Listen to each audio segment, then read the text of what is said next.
સાબરકાંઠાથી સમાચાર કે જ્યાં બીઝેડ ગ્રુપના કૌભાંડ મામલે શિક્ષણ વિભાગ હવે મોડે જાગ્યું છે। દરોડાની કાર્યવાહી બાદ રજા પર ઉતરેલા શિક્ષકોની તપાસ શરૂ કરવામાં આવી છે। બીઝેડ કે અન્ય સ્કીમના સ્પોન્સરિંગથી વિદેશ પ્રવાસ માણનારાઓની તપાસ થશે। વાયરલ વિડીયો અને તસવીરોમાં દેખાયેલા શિક્ષકો સામે આ તપાસ હાથ ધરવામાં આવનારી છે। લાંબી રજા પર ઉતરેલા મંજૂરી વિના વિદેશ પ્રવાસ કરનારા સામે કાર્યવાહી કરાશે। શિક્ષણ વિભાગે શિક્ષકોને જિલ્લા કચેરીએ બોલાવી આ અંગે ખુલાસા માંગ્યા છે। દોષિત શિક્ષકો સામે શિક્ષાત્મક કાર્યવાહી પણ કરાશે।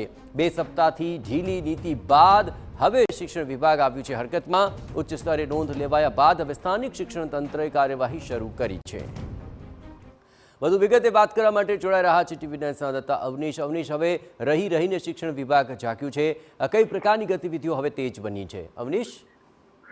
જયેશ, વાત કરવામાં આવે તો શરૂઆતથી જ બીજેડના મામલાની અંદર એક પ્રકારે આશંકા હતી કે શિક્ષકો જે છે તે આની અંદર એજન્ટો બન્યા છે અને મોટા પ્રમાણમાં શિક્ષકોની મૂડી જે છે તે આની અંદર રોકાયેલી છે ને તે મૂડી હવે ફસાઈ ચૂકી છે। આ મામલાને લઈને આશંકાઓ હતી, પરંતુ તપાસ બાબતે જાણે કે શિક્ષણ તંત્ર મૌન બની ચૂક્યું હતું। પરંતુ હવે જ્યારે ઉચ્ચ કક્ષાએથી નોંધ લેવાયા બાદ શિક્ષણ વિભાગ દ્વારા આ પ્રકારની તપાસ હાથ ધરવામાં આવી છે કે જે શિક્ષકો એજન્ટ બનીને રોકાણ કરાવડાવવા માટે થઈને જે ઓફરોના લાભ લીધા હોય તેની લઈને જે આશંકા હતી તે આશંકા દૂર કરવા માટે અને જે દોષિત ગણાય તેમની સામે કાર્યવાહી કરવા માટે થઈને આ પ્રક્રિયા શરૂ કરવામાં આવી છે। 2 દિવસથી આ બાબતની તપાસ શરૂ કરવામાં આવી છે।